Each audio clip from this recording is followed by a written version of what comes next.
So we're going to be picking up on some of the comments that came out of the Q&A session, particularly some of the comments that Cliff made, and delve more into the behavioral aspects of risk. In introducing this panel, it is my unfortunate responsibility to tell all of you that Danny Kahneman has gotten sick and will be unable to join us today. And so I apologize for that. We do, however, still have an extremely strong panel. We will make this session slightly more interactive. And the good news is that we have fixed the table mics, so that should no longer be an issue. Our panelists are Colin Camara, who is the Robert Kirby Professor of Behavioral Finance and Economics at Caltech. He's also a MacArthur Fellow and holds a PhD from the University of Chicago. Jessica Flack, who is a professor at the Santa Fe Institute, where she runs the Collective Computation Group. She holds her PhD from Emory. And David Krakauer will be the moderator and, in light of Danny's absence, partial panelist. He is the president and William H. Miller Professor of Complex Systems at the Santa Fe Institute. He was once listed on Wired's list of 50 people who will change the world, and he is my boss, perhaps his most honorific title. And so with that, David, I will turn it over to you. I don't know, why wasn't my introduction that much longer than everyone else's? And so, yes, I apologize. So Danny is ill, and so we're all going to do our best to try and channel some aspects of his mind, which is not easy. But let me give a little brief preamble and then turn it over to Colin and Jess. So this is the Science-y panel, and so we're loath to pretend that we know how we turn our complexity science or our science into practice. And so I hope that you all are able to metabolize these ideas and tell us how they're relevant to what you do. And we'll have a much more active back and forth. When I get to questions, I'll just open it to everybody as opposed to waiting till the end, and then we can have a more active session. So, from where I stand,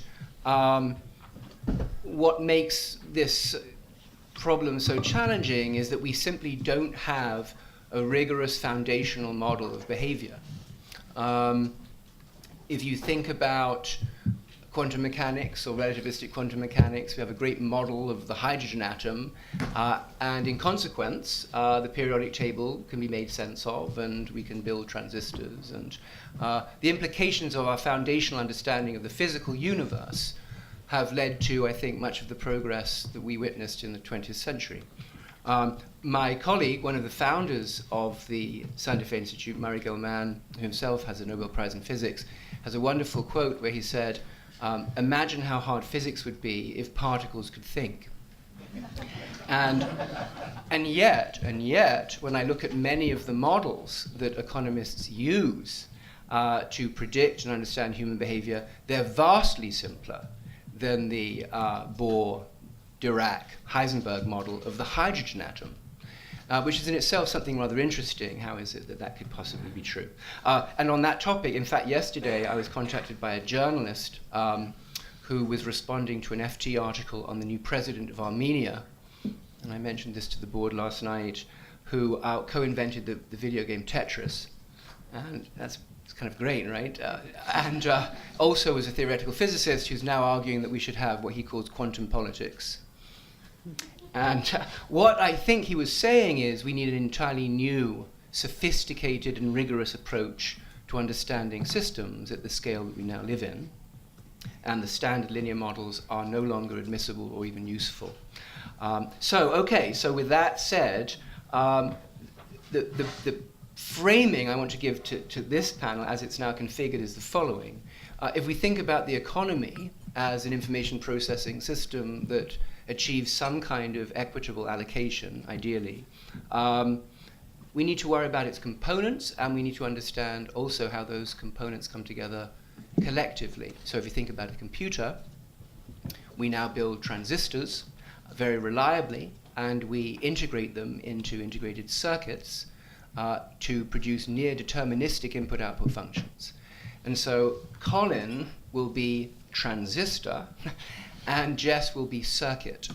And I think what we're going to be asking ourselves is, what do we now know, and Danny I think would have said the same thing, that's true of the individual elements as opposed to the idealized model that we all know to be untrue and always was known to be untrue.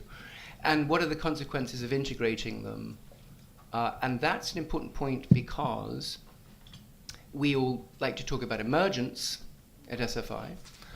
So an understanding of the individual proclivities of the agent doesn't necessarily give you a very deep understanding of how the collective will behave. Right? So think about water molecules and the different configurations or phases of matter, solids, liquids, and gases, that the same molecules can achieve under slightly different circumstances, that is, theories of phase transitions. So that's what we're interested in. And so with that, let's start with Conan. Okay, thank you. Thanks, everyone, for having me. I'm going to talk about very foundational work, including neuroscience, about risk, loss, ambiguity, and then make a little bit of transition to collective dynamics at the end of my remarks. So these are all, the three phenomena I'm going to talk about first are all things that are established to various degrees of fidelity in social science, according to me. And I think I'll try to be appropriately cautious about what is really speculative based on 3 studies and what is something that we have 10, 20, 50 studies and we think is solid. So the first thing is a number of recent papers have tried to measure things like how people are averse to financial risk or how much they dislike losing versus gaining relative to some reference point. You know, these are behavioral economics, 101 concepts, not in convenience samples of students or sometimes some samples of practitioners when we get lucky, but in representative surveys, like everyone in the Netherlands, a representative survey of people in the Netherlands, which has a similar gender composition and age and income and so forth, and in the US. And one thing that's emerged from other studies is that the willingness to take financial risks is positively correlated with higher cognitive skill. And we're not sure exactly why, scientifically. One school of thought, which I think is probably certainly on the right track, has to do with just numeracy. So when people look at financial risks and they can't compute an expected value or have an intuition about whether a sure thing versus a gamble is worth it, they're averse to taking risks. It may also have to do with something like wealth integration and the fact that if you think about shifting your asset portfolio a little bit, you naturally integrate that with other sources of income, which people with less cognitive skill may not do. And I should add that cognitive skill, as we often call G for general intelligence, is strongly correlated with working memory, which is a sort of very basic element of executive function. So a lot of it has to do with, can you compare things and keep different things in mind and keep track? Okay, so that's step 1, cognitive skill and risk aversion. Step 2 is one thing Kahneman, Danny is very famous for is drawing a categorical distinction between loss and gain.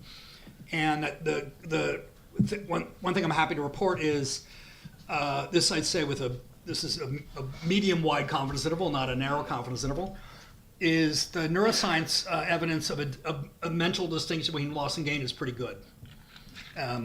So a number of studies have shown that if you offer people monetary gambles where they can lose or win money, the gain part is coded in certain reward regions of the brain, like striatum and prefrontal cortex, and the loss part is often uniquely encoded in regions like amygdala and thalamus, which are subcortical. The human brain is basically a chimpanzee brain with a thinking cap of neocortex on top of it, and so we didn't start over, unless you're a creationist. We didn't start over and make a whole new brain. We put this thinking cap on top of the chimpanzee one, and we share a lot of genes with chimpanzee, more than 99%. So when we, as neuroeconomists, when we think about decision making, we're always thinking about this kind of battle for control between the old, literally evolutionarily old animal part of the brain and the neocortex.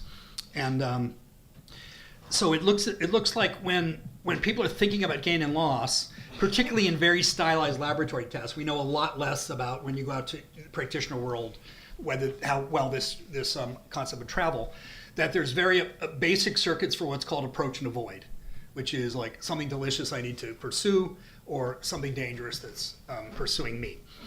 And one it's almost anecdotal evidence, but it's published in a scientific journal in PNAS.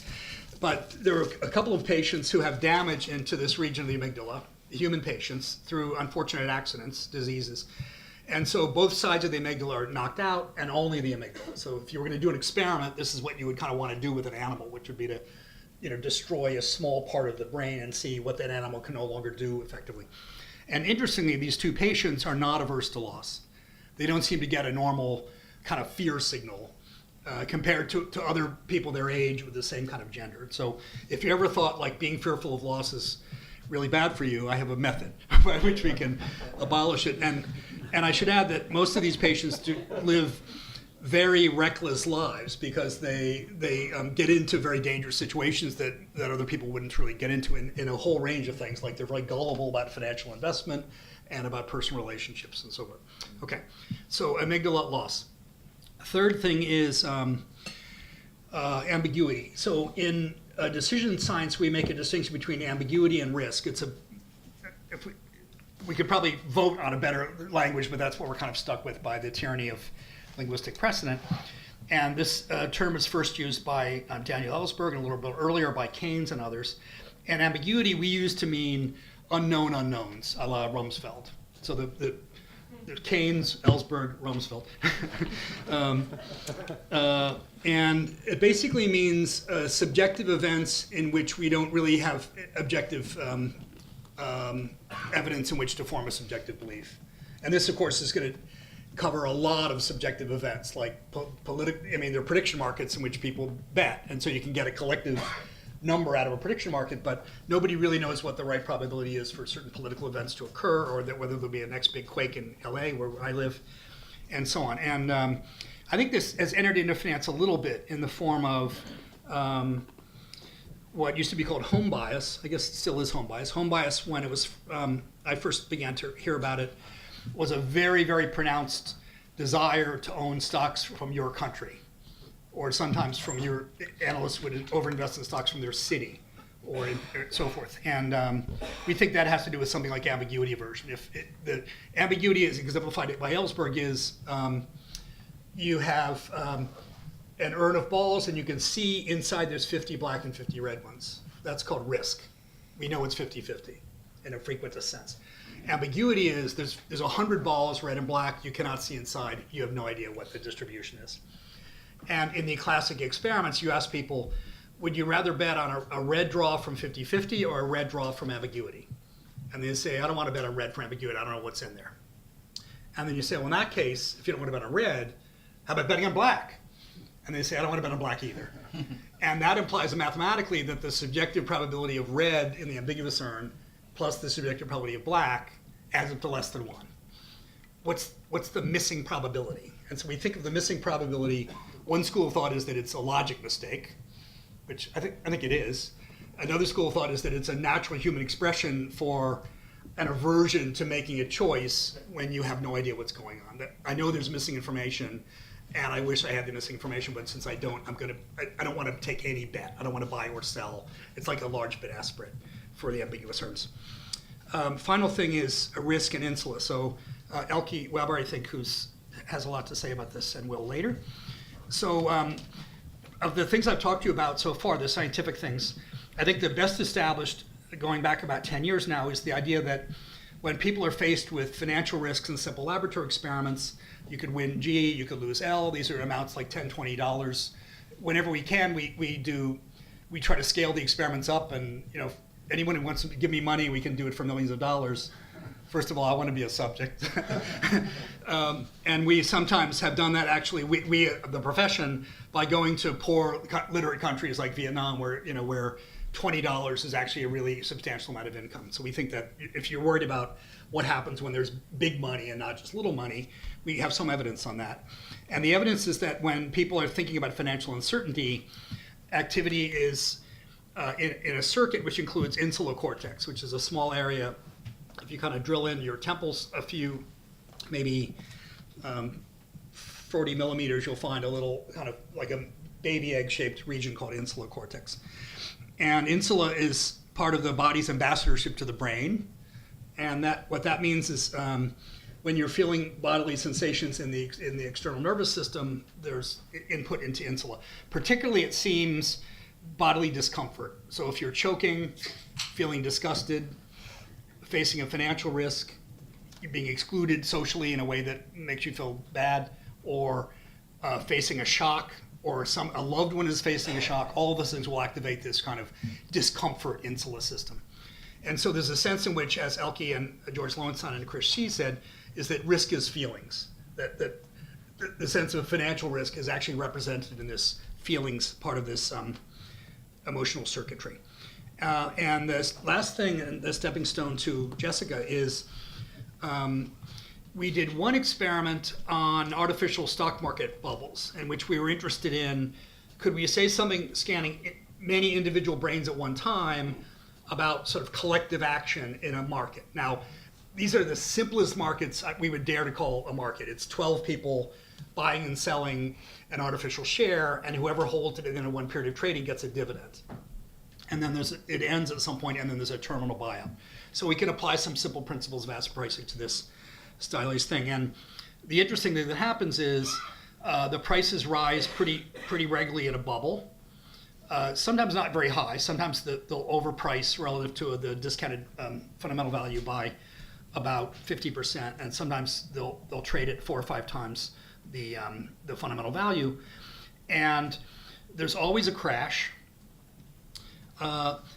The price patterns tend to have a roller coaster type shape, and it turns out that if you look at asset returns, as I think some people glanced on earlier, one of the striking properties of historical asset returns is that the largest percentage movements tend to be drops rather than gains, like a roller coaster. Things kind of go up slowly and drop.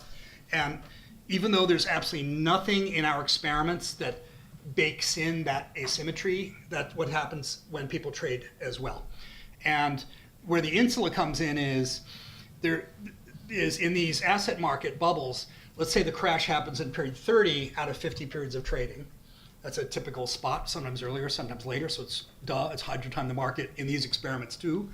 And people who have a ramping up of activity in insula as the price is going up, that's the brain's way of saying, something's wrong with this market, this makes me nervous, I'm scared. And they tend to sell ahead of the crash.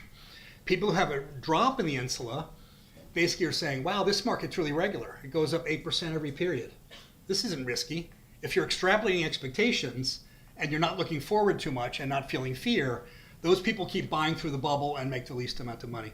So at the market level, we see that this aggregated uncertainty signal in a particular brain area gives us at least some starter clue. This is, again, just one study about how interactions among people trading can, number one, produce bubbles somewhat regularly and help us understand the underlying biological correlates. All right, so forgive me, I've been sick for the last 2 weeks, so my voice is maybe a bit hard to understand. But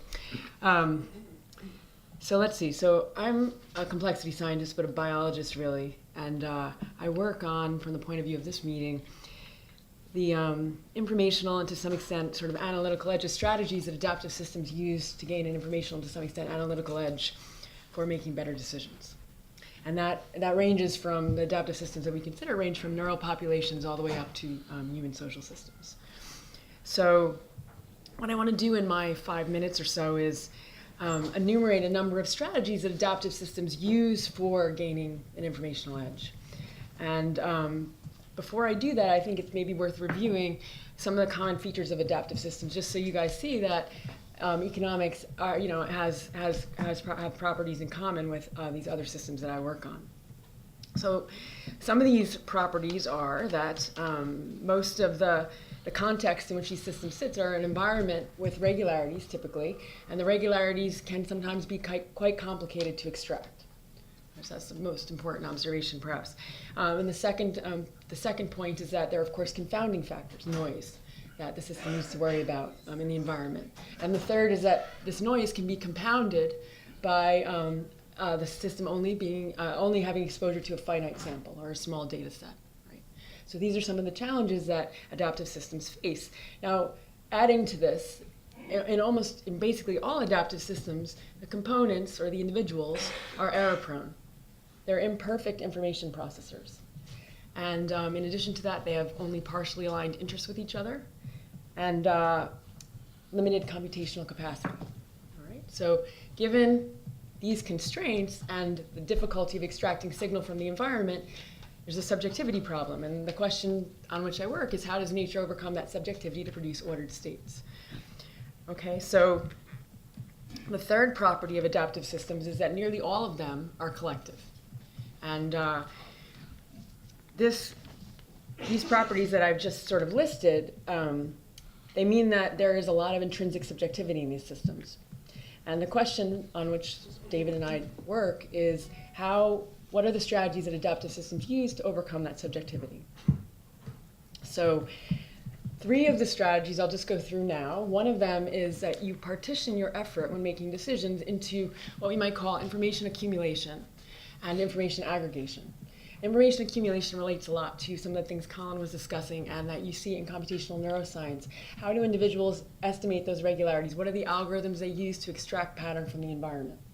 Information aggregation, we all know that there needs to be an aggregation mechanism, but there's very little work on what design principles are of those aggregation mechanisms. What are the algorithms that systems use to integrate all of that information coming from the individuals in the system and the actors in the system? And this is very important because almost in these adaptive systems that we work, pretty much all of them, the actors only have partial information. They only have a small window on the world. So there's this incredible heterogeneity or diversity intrinsic in these systems. And so the aggregation mechanism compensates for that or takes advantage of it, right? Okay, another strategy that these adaptive systems use to gain an information edge is actually once they have accumulated information and they've aggregated it, they can make a good guess about what strategies to use, what strategies work well given the environmental regularities, is to actually intervene on the environment to make it more regular, amplifying the regularities. And examples of this range from creating social institutions like Harvard, or deciding how long a presidential term should be, that create in the system long time horizons against which you can tune your strategies, right? So another example from biology would be a beaver building a dam. So that the dam that the beaver builds controls temperature fluctuations and makes his environment more predictable, right? So building long time horizon institutions, for example, building structures that reduce environmental fluctuations or buffer environmental fluctuations. That's the second strategy. And then the third strategy is tuning or regulation. And there's regulation obviously all over biology. In particular, the one I want to focus on is this idea that you can tune the distance you sit from a critical point. Now, a critical point, many of you might be familiar with that concept or the concept of tipping point. A critical point just means that the system is marked by long-range correlations, and so at the critical point, it's highly sensitive to perturbations, meaning that a perturbation from the environment can cause the system to switch from one regime to another. And sometimes that switch goes from an ordered state to a disordered state, and sometimes it's between 2 ordered states. So as an example of an order to or disorder to order is fish swimming in a shoal. So the fish are foraging, a predator approaches, and the fish need to be able to quickly align so they can swim away as a school and escape the predator. And so you're going from this shoaling state where they're foraging and they're loosely aligned, the disordered state, to schooling state where they're very closely aligned and can move rapidly away from the predator. So that's an example of a disorder to order transition. And one of the questions we're interested in is the extent to which adaptive systems can actually control that distance from the critical point or regulate that distance from the critical point. And the reason why this is important is because if it's not obvious, sitting near the critical point has a robustness cost. If you make an error in terms of interpreting that perturbation or that environmental signal, let's say the environment's changing from a known distribution to another known distribution or a known to an unknown distribution, then you're going to cause a regime shift, perhaps, that's inappropriate, right? So there's a robustness cost to sitting near the critical point. Now, there's also huge benefits potentially to sitting near the critical point. If there is an environmental signal that's coming in and it indicates that the environment is shifting, you want to be able to respond, like in the fish case, the predator's appearing. You want to be able to respond quickly to that. And so you may want to form a new configuration that's more appropriate for the new environmental state, or you may want to allow the system to reset or completely reconfigure. So these are different hypotheses for why adaptive systems might sit near a critical point.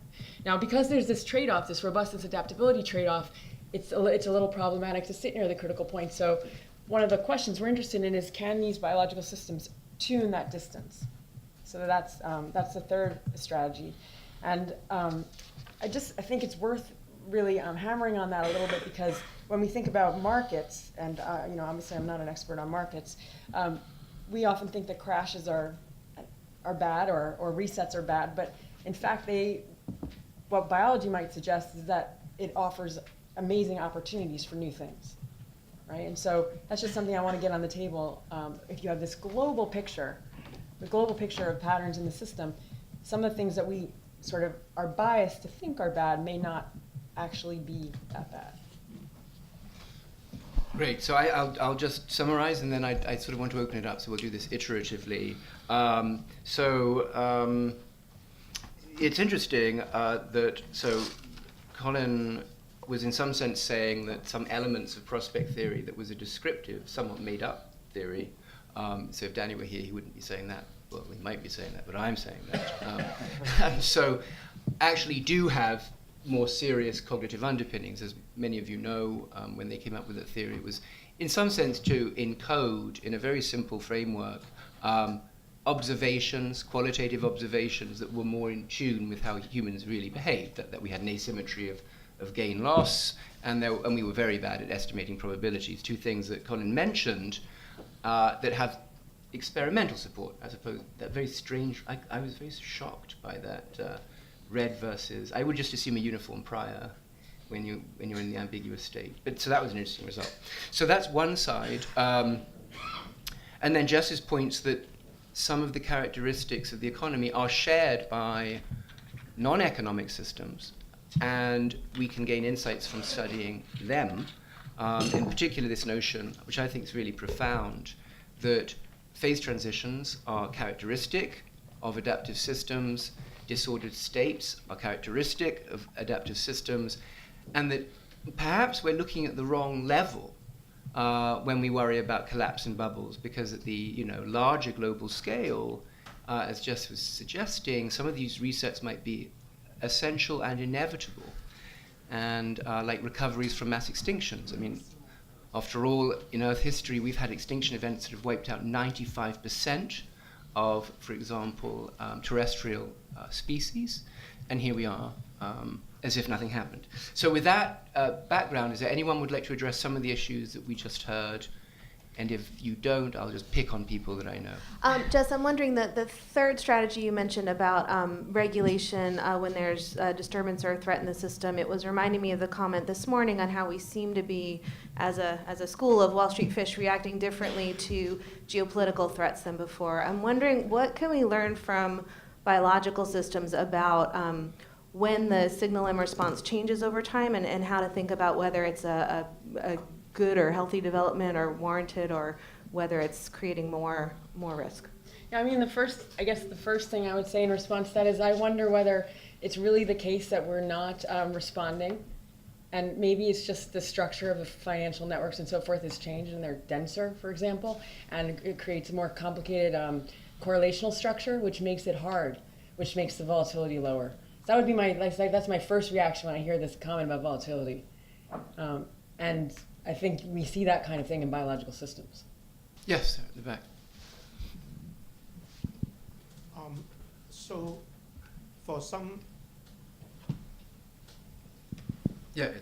large hedge fund, they actually have a performance enhancement department, which just hires psychologists talking to portfolio managers. So I would like to know, in your opinion, what type of psychological technique do you think would help the performance of the portfolio manager the most? Can you? Yeah, I can. Can you speak? The say question louder? was, I just couldn't hear well. Colin, I can repeat. Or you can repeat it. Yeah, the question was, there's now a new trend, or maybe it's a new trend, to hire psychologists to help with portfolio management. Are there certain insights that you're aware of that would be useful in this respect? Well, generally, first, psychology via neuroscience as well as genetics and other fields is really going through an important change. And a lot of personnel psychology used to involve psychometrics and evaluation, like trying to figure out how Myers-Briggs testing, for example, which no psychologists particularly believe in, but many of your firms may actually use it. And so I think I would shop around for the best product, and that may not be it. And if someday it will involve facial recognition from video interviews, which a lot of companies are working on now, as well as maybe other biomarkers. Brain scanning is expensive and slow and strange, so that may not really be the go-to tool as opposed to other things where we can read facial musculature and things and try to figure out, say who would make a good manager, or how do you prevent a JP Morgan whale from behaving in the way that they do. I think the main thing I would think about in that way is probably how people react to experience, and also what's called emotional regulation, a term that came basically from therapy, from cognitive behavioral therapy involving phobias. And so there's a bit of interesting evidence, some neuro and some behavioral economics 101, that one way in which people often become confident about their skills and maintain confidence is that they remember the winners and forget the losers. And that can't be the best way to manage your portfolio, right? So if I was, say, trying to understand the psychology of a portfolio manager a little bit, I would be looking partly at things like that, like how well are you responding? What did you learn, as we were talking about this morning? What are the general lessons you learned from this crisis that would help you manage your way through another crisis or anticipate a crisis or something like that? And just the second thing I'll say about that is I think that the tools available to understand first personnel selection, but also improving on-the-job training and helping people get better and better every year of their lives in many professions are just going to get better and better. And we haven't quite seen like a big boom of academics going to work in companies as we've seen in fields like deep learning and AI and autonomous vehicles. But you wouldn't need that big of a shift to have a substantial improvement in that area. Can I just counter that a bit? So this is kind of a reductionist perspective in some sense, or this question is a reductionist question. And I mean, it's not clear at all that you can predict interesting aggregate level behavior from an understanding of the microscopic or the, what's going on in a neural circuit, right? What you can do, or what we sort of more routinely do, is try and derive the causes of the behavior from an understanding of the microscopic. These are two different things. So deriving macroscopic variables from microscopic underpinnings is one thing. Trying to predict from some microscopic or low-level understanding what's going to happen one level up is much harder, right? And so I work on micro to macro maps. So that's my whole interest. And so I'm a wholesale believer in doing the computational neuroscience and the neuroeconomics, but not in the service necessarily of prediction, in the service of explanation. Esther, yeah. So Esther Dyson, I'll be on later today. A lot of what we're talking about, especially when we come to markets, is ultimately financial performance. Did you avoid the risk? Yet at the same time, you're going to be using data to measure that. And so much of the assessment has to do with what time period you pick. So I'm just curious how you think about that in assessing people on the one hand and institutions on the other. Well, I mean, our big research interest really is in the origin of time and space scales and how they can be harnessed to reduce uncertainty about the future. So how you build a social institution so that you build into the system a long time horizon, right? And so it's the kind of the flip side. Instead of arguing for the adoption of long time horizon strategies, it's what kind of structures can we build into the system that make a long time horizon possible. So that's something that I'd like to hear some feedback on that from the audience, actually, since it isn't the usual story, and it's very much a niche construction argument if you're familiar with that idea, like intervening on the environment to either reduce the fluctuations, as I said earlier, or to reduce uncertainty, build in predictability.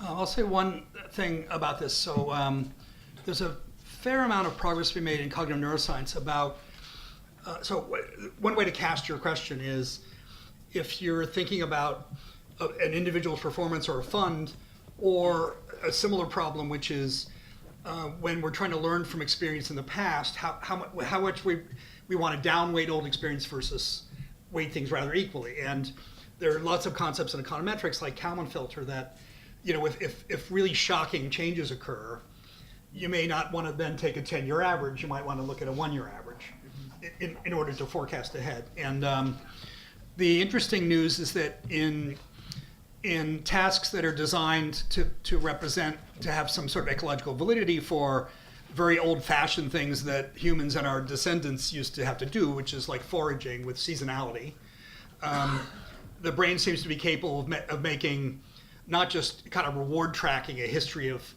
performance, say how much food I got from some area or whether I did well investing in 1 PM, but to then also adjust the learning rate in response to kind of volatility. So I think that's, even though mathematically that can look very complicated, the evidence is that there's something the brain is fairly well adapted to do.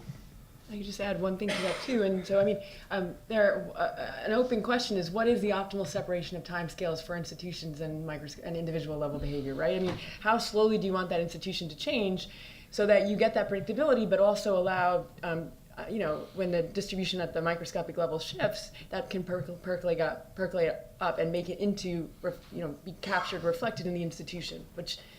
Right? So what is that optimal separation of timescales? And this is not something that's really well worked on. And maybe, David, you want to add to this. And sort of most of the modeling world assumes a separation of timescales, right? Instead of actually tries to figure out what the right separation is. Well, I did want to make a point. I think it's important now, given how, and again, Colin, you kind of just have a little bit of a boxing match over this, how enamored people are of neuroscience and how they invoke it when they're not really talking about neuroscience at all. It's often some kind of folk psychology that people are appealing to. But this reductionist tendency, which I'm trying to understand these days, which is the legitimate version, I think, is what Colin described, which is, here's prospect theory, I have a value function, it's a phenomenological theory that I pulled out of a hat, okay? And here are, though, the experiments that support some of the key assumptions of the model. So that's the micro-macro, which seems completely legitimate. The kind of stuff that I find weird and not helpful is where we observe a behavior and just point out a correlation. Say, the reason why that's happening is because that part of the brain lit up. Now, unless you are not of our church and believe, as Descartes did, that there is some extra physical domain that we somehow commune with via the pineal gland, which is what Descartes thought, then of course a part of the brain lights up. And this is actually, to sort of Beth's earlier remark, just a purely correlational observation. And so I think where I would like to push some of the neurocognitive work is, where is the causal efficacy of our insights now in neuroscience and cognitive science with respect to the kinds of concerns that people would have in this room? What's the causal efficacy? Not the brain exists, and when we make a decision, some part of it is active. Okay, so this is a question we call why care about where, and here's the canned answer. One is that if you're interested in individual differences, in cognitive neuroscience, that includes gender, but also ontogeny, kids developing normally or abnormally, aging, and we're moving to a view of individual differences in which individual differences are not just socio-demographic characteristics that the census can measure or things you check off on a psychometric quiz, but they're actually organic differences. So for example, eventually I hate to, you're never supposed to forecast and say exactly what and exactly when, but eventually we'll have a concept of brain age in which, with two 60-year-old people, one might have a brain age which is 79 and one which is 43, or more interestingly for adolescents, right? If you think about complicated legal questions, like very practical questions like education, how do you personalize education to 14-year-olds, some of whom might be superb at math and others are really struggling, or who do you put in jail and try as an adult? The idea that everyone at age 18 changes in some way is of course kind of ridiculous, but we don't have a better answer yet about when those changes should occur. But I think we'll be able to move in those directions. So that's one answer, why care about where. The second is, once we have identified neural circuitry, we have a lot of causal tools to see if our tentative hypothesis is on the right track, which are really, really, really good. These are the best causal tools human beings have ever had. So one is called optogenetics, for example, which means I have a theory that if certain neurons fire, that's telling your brain that whatever you just did was really rewarding, and that's called reward prediction error, and it tells you should do it again. And this is a fundamental basic process in all mammals called RL. And it's related to things that were discussed this morning about overgeneralizing from bad events, for example. That overgeneralization is sort of a byproduct of this highly evolutionarily conserved adaptive RL process. Well, I can go in, I can't, but Viviana Gradinado, my colleague, who just won a big prize, that's Frances Arnold, the other colleague who won the Nobel Prize. We have so many talented women scientists winning prizes. Anyway, Viviana can go in and inject a virus into a rat, and the virus makes certain neurons light sensitive. So she can then, once we know where to put the virus, which is why I care about where, she can put this virus in there, make the neurons light sensitive, and then the rats press a lever and they get this salty substance they really hate. But she tricks the neurons into thinking that was a positive reward prediction error, and the rats keep getting the salty substance. I mean, obviously this is like neuromarketing at its worst. You know, you don't do this to the rats to make their lives miserable, and you can do the way around, right? So if the rats are lever pressing and they get sugar solution, which they love, you can activate other neurons that trick the rat into thinking, oh, that wasn't very good after all. I'm not going to shop for that again. This is just the degree of, you know, in some species and some areas of incredible control once we know what's going on. For example, in the experiments I alluded to about price bubbles, we're working on some experiments in which when the prices start to form a bubble, if you could causally upregulate activity in this insula cortex that's generating these kind of like warning signs, we should be able to depress bubbles and restore asset values to fair pricing in humans. And it's because we aren't injecting anything in the brain or doing anything damaging. We have other ways of trying to upregulate activity. The third thing is very few of us, including me, but many people are interested in disorders. And so we take the view that's emerging in something called computational psychiatry, which is that what we're understanding typically in cognitive neuroscience is sort of what's sometimes maybe a bit clumsily called the neurotypical brain. And we think of that as executing certain kinds of computational processes. We study it typically at the micro level, but we're actually quite interested in social interaction and sort of feedback in that way, like learning from other people's behavior or group behavior. And we think of disorders like schizophrenia and anxiety disorder, addiction as being the computational system is not working properly. So we have a mathematical definition of what that means, but we also have an organic implementation, and then we can go operate in the organic with pharmacology or cognitive therapy or what have you. Does anyone want to address any questions of the neurocognitive dimensions of risk? Because I'm going to move on from that. Yes, thanks. I'm Barry Richards of Ritholtz Wealth Management and Bloomberg. I was kind of intrigued by your definition of ambiguity as aversion to making a choice when information is limited. Mike Maupassant has defined uncertainty as where you don't know what the distribution of sample set. So where you have an unknown set of black and red, we know what the possibilities are, but not the probability distribution. How, from a cognitive or behavioral perspective, does that impact decision-making under uncertainty? Is it the same basic thing, or is there a nuanced difference between ambiguity and uncertainty? Yeah, that's a great question, Barry. Thanks. So Frank Knight drew the distinction between risk and uncertainty, and basically Ellsberg, some combination of Ellsberg and whoever just made up a new word because they somehow felt that risk and uncertainty. Oftentimes in various Tower of Babel social sciences, uncertainty is actually meant to mean risk, meaning known probability like a roulette wheel. And so for the purpose of today, ambiguity and uncertainty are the same thing. And we did actually some early studies on this, and it happened to be, again, amygdala cortex and also part of orbital frontal cortex, which is above the eye sockets, hence orbital frontal. And we found that when people were averse to ambiguity, you know, they didn't like to choose in the urn where they didn't know the odds, or averse to uncertainty, same. you have activity in that region. I should add two things, which is in these experiments, you do get, like David, you do get a big percentage of subjects who are not averse to ambiguity, and they don't treat an unknown red as different than a known 50-50 red. And I think that's a combination of kind of numeracy, of like logic, or it may be, a kind of system 2 overcoming system 1 in Kahneman speak. That, that there's an initial intuition like, wait a minute, I don't want to gamble when I don't know how many balls. And then you think, wait a minute, I have no reason to think there's more red than black. And so P plus Q must equal 1, and P equals Q, and therefore they're both a half. So there's a sort of abstract logic that suppresses what for some people is normal reaction. There's also a percentage of people, in the early research we really neglected them, partly because the history of economics from 1975 to around 2005, we just didn't study individual differences particularly. It's not that we didn't think people were different or we didn't care. It was like not at the top of the research agenda. But in most of these lab experiments and some surveys with representative populations, as I alluded to, you get maybe 20% of people who are ambiguity preferring.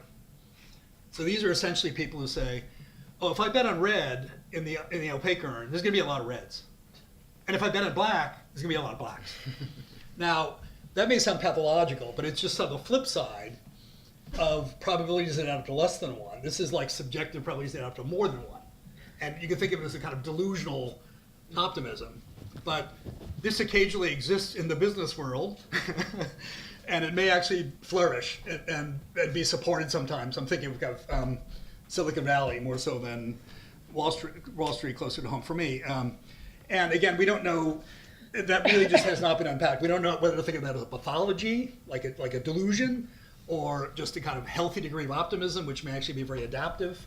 And we have no idea so far whether it's associated with gender, like other kinds of overconfidence often are, or with, if you get more educated, you realize that that's a logic mistake too.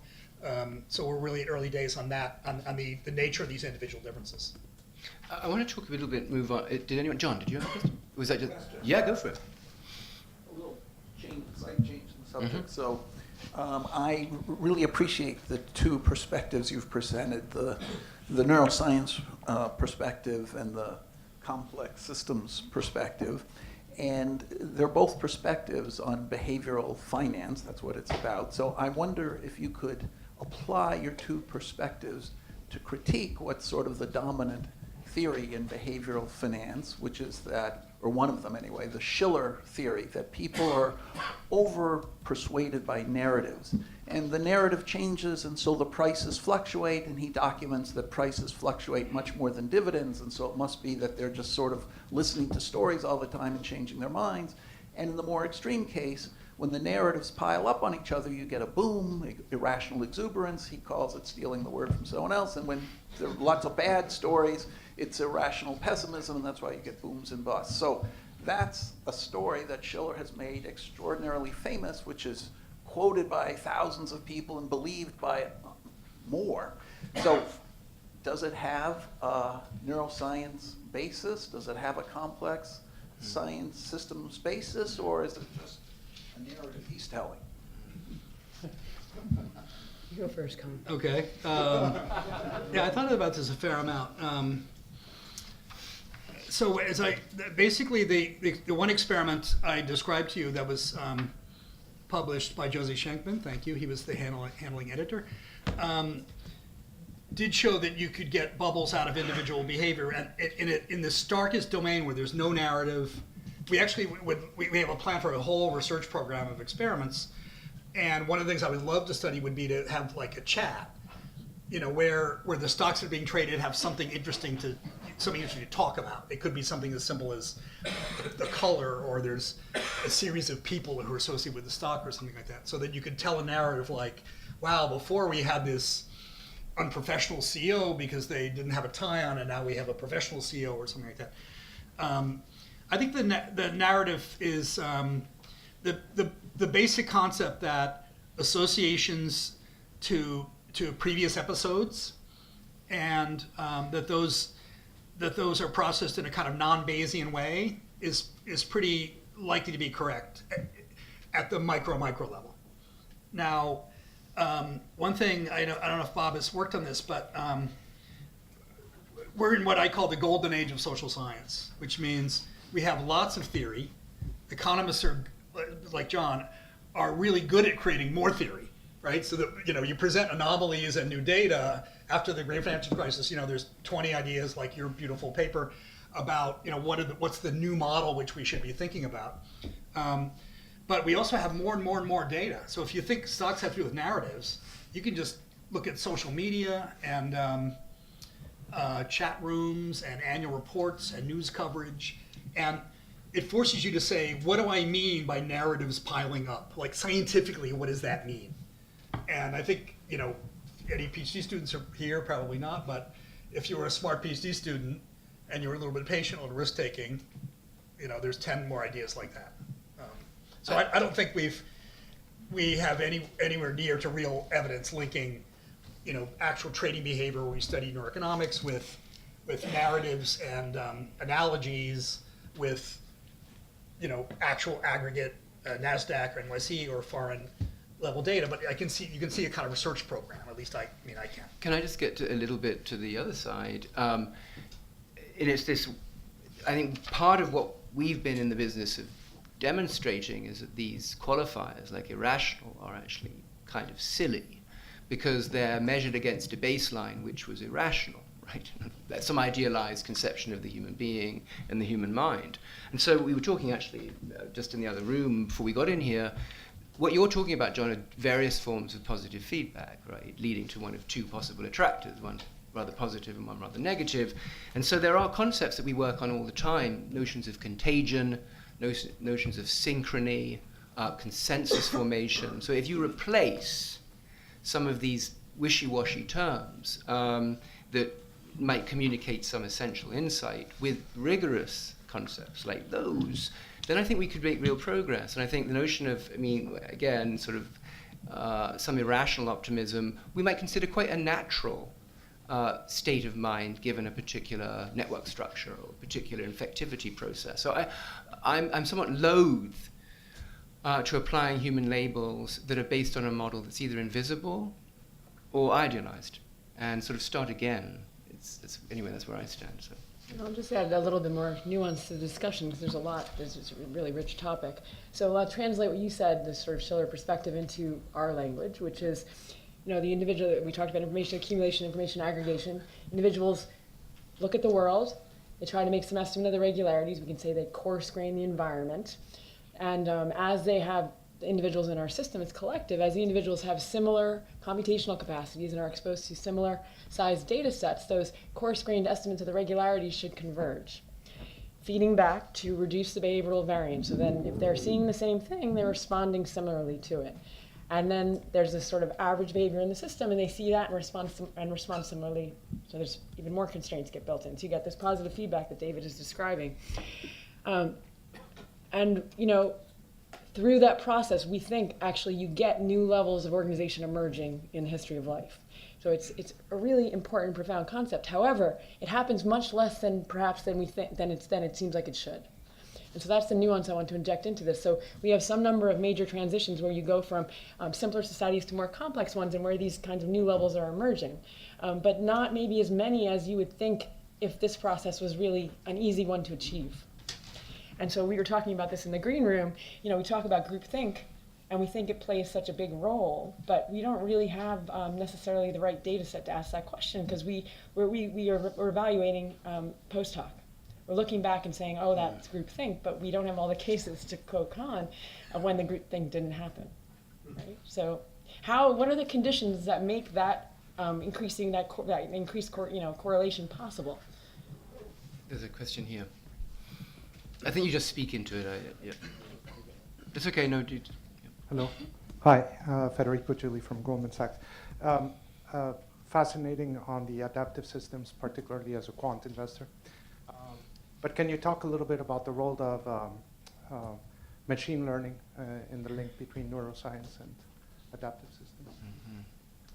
Do you have a particular behind that? Is there a question? I'm trying to resolve the issue around modeling the brain and understanding when you don't have enough data the signal idea, right? What is the statistical significance? Generally, we try to solve the problem with a lot of data and try to guess the signals are right, but clearly there's a component that I'm trying to understand how much value you get from the machine learning aspect of modeling versus the cognitive neuroscience aspect.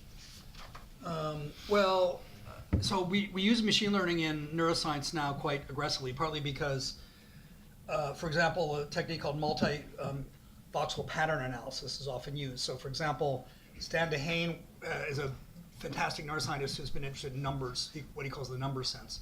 So a lot of the decisions we make with numbers in our kind of everyday life and in our adapted life are not, adding things up unless we're making a particular calculation on a spreadsheet, or you're a derivative trader who's looking for genuine arbitrage opportunities, not just hope for arbitrage opportunities, like Cliff said.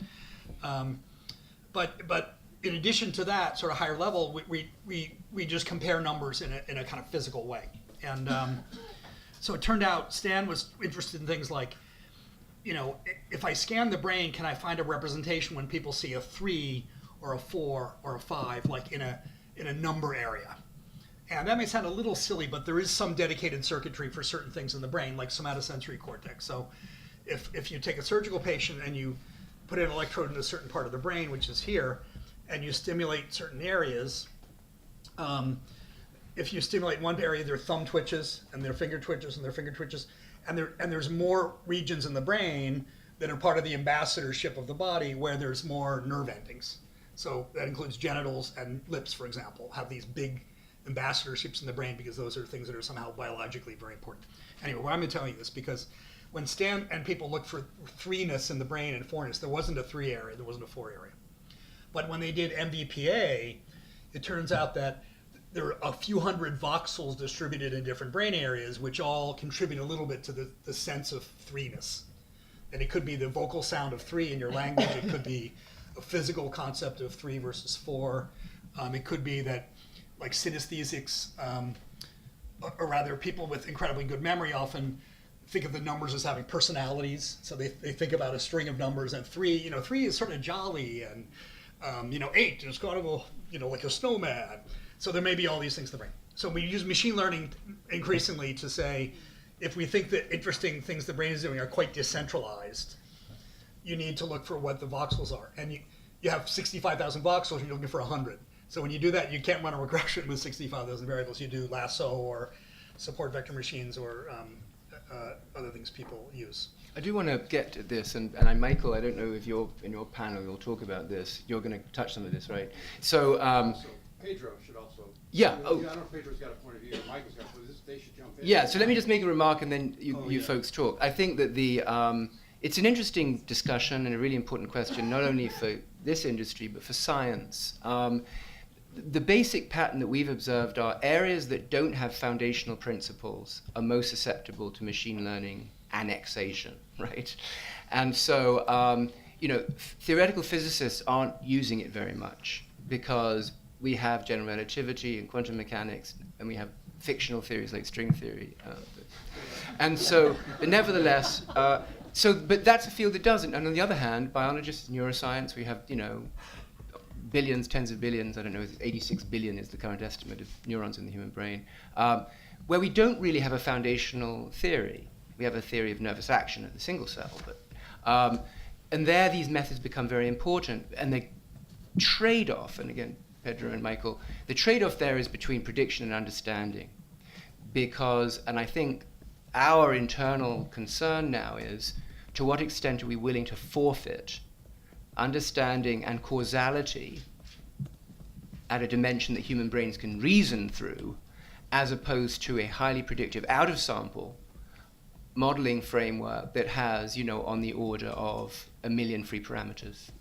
And so model selection principles, parsimony, that has been in some sense the gold standard of human reason, is now being jettisoned in favor of predictive efficacy. So it's a deep concern of ours and perhaps of yours, but I don't know, Michael and Pedro, jump in. Pedro, you got any? You should try something. Got a microphone? Yeah, maybe I should grab a microphone. So I think it's on, you just have to talk and it'll... I think it's on. Can you hear me? Yeah. Yeah. I think machine learning is very effective. So let's think about it this way.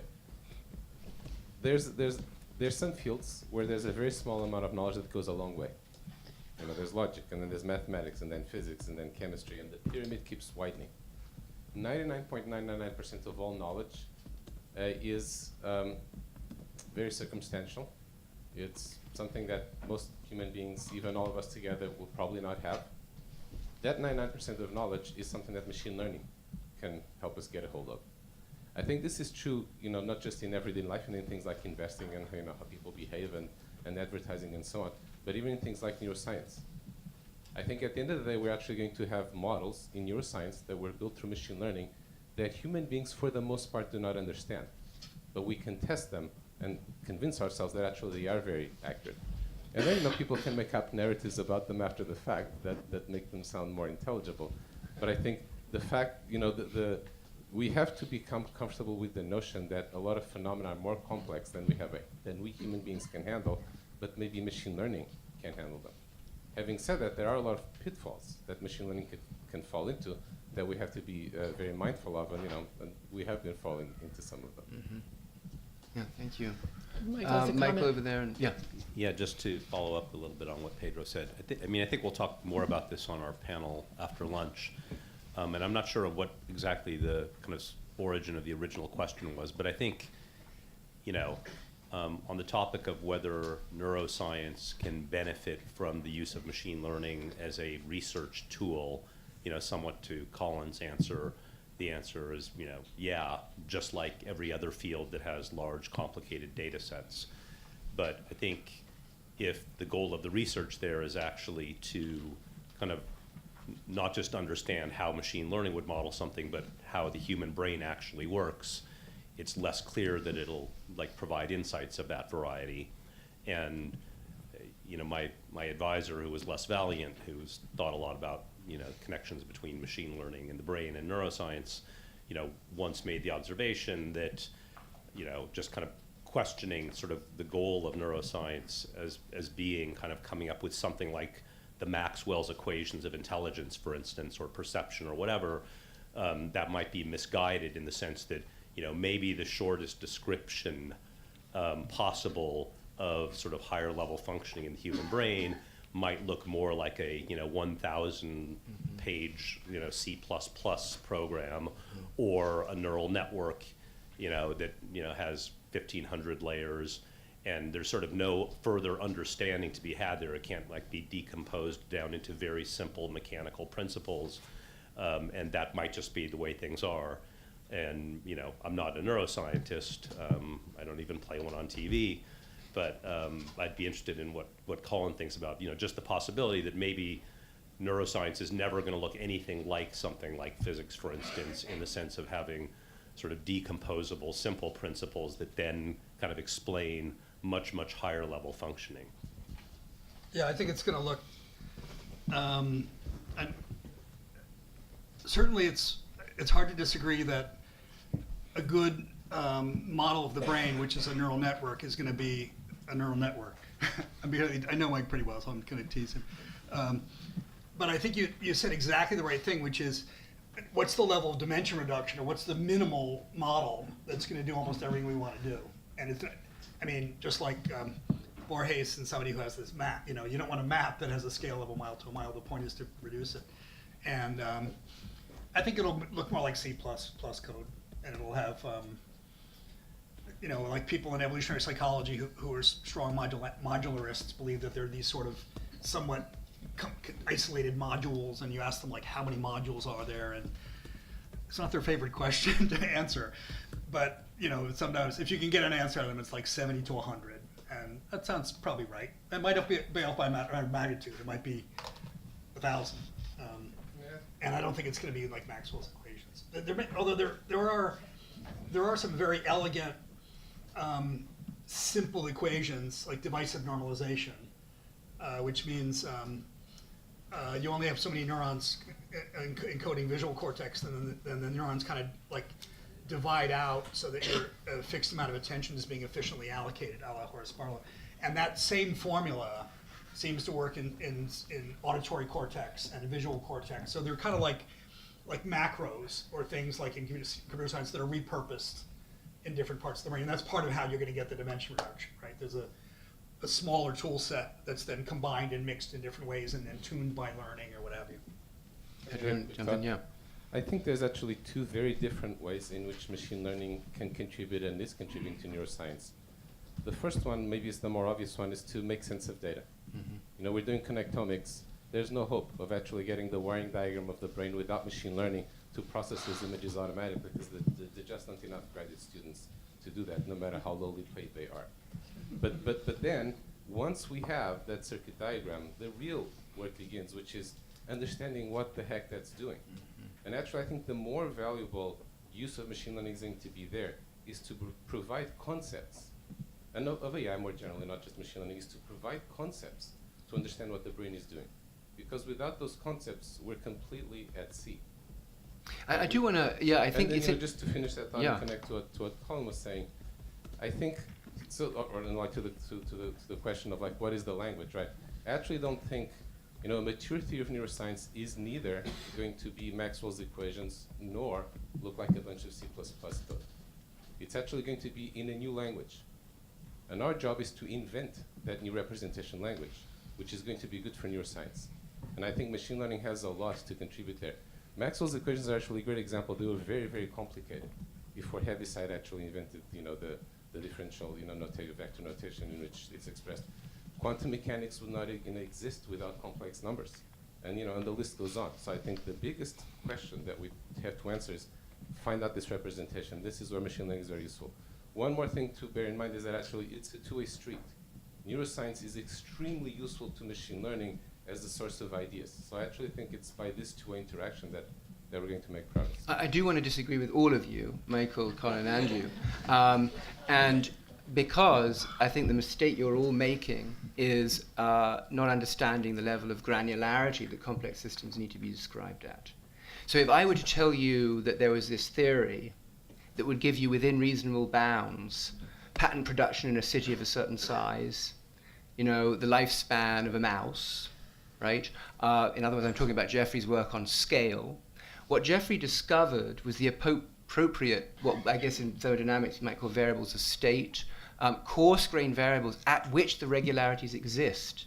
And I think what most of us in complex systems have given up on is the idea that we're going to have a predictive model of billiard balls, right? And what we're going to have is a thermodynamics. And so I don't think we need new language. I think we will have Maxwell's equations of society, but I think they're going to operate at a scale where the units of analysis are not familiar to us.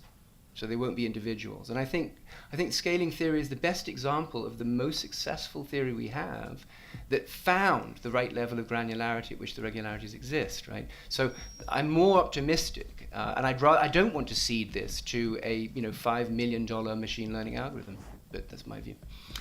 Well, just to slightly agitate here, I mean, I could respond to that by saying, like, if you blur your eyes enough, then you can kind of explain anything at that level, fair enough, right? fair enough. Yeah. But I mean, I think if you really take seriously the kinds of things that neuroscientists are trying to answer about the way the brain actually does things, like what is the code that does this, I don't think blurring of the eyes is going to help. Jess, did you have a remark? I mean, I would just add sort of titrate between these positions a little bit, that Jeffrey's work on scaling is, especially when it comes to the metabolic scaling, is very energetically dominated. And when it comes to city scaling, where information seems to play a more important role, it's harder to derive those macroscopic regularities from the microscopic. And it's early days, so maybe we just haven't gotten there yet.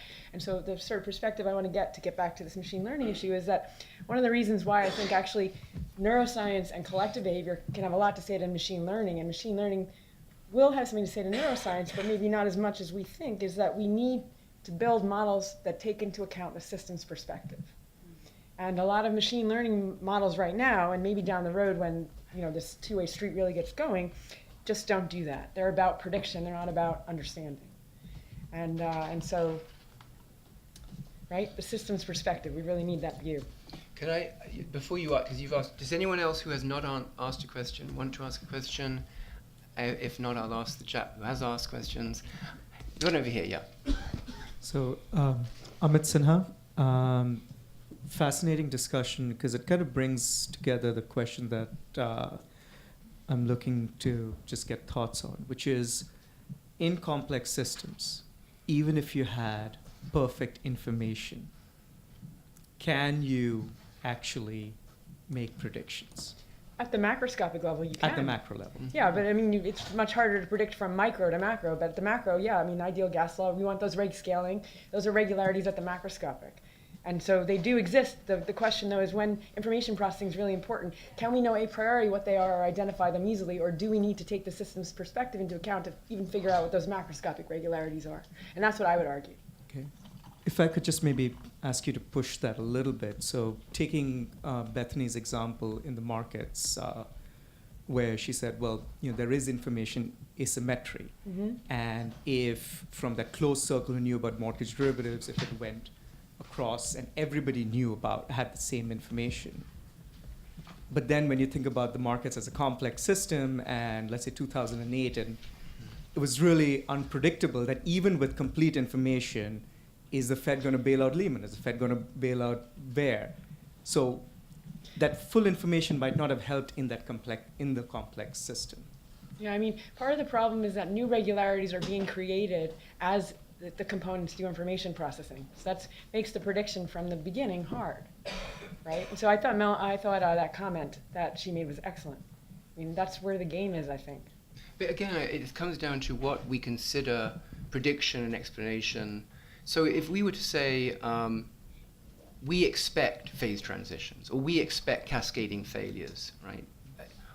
There's a level at which we can potentially make predictions, or certainly understand some elements of the system that might be a little bit dissatisfying to individual investors, right? But which nevertheless might be theoretically sound. And I think that part of what I think this community of complex systems people are doing is enumerating these novel insights. And the question is to what extent they can be sort of deployed in decision making. And I think that's for other people to determine. But I think there are things we can say. And I think this obsession with fat tails and somehow that exponentials are not the divinely ordained distributions has been known for a long time, and yet there's so much play in it. I mean, I'm amazed that people are still talking about power laws when it's such an obvious fact of the world. And I think there are many things like that that should be communicated from this community to those who are interested in these ideas. Yeah. With that, I think we're out of time. Perfect. And I don't know, where's Will? What do we do? Thank you. Yeah.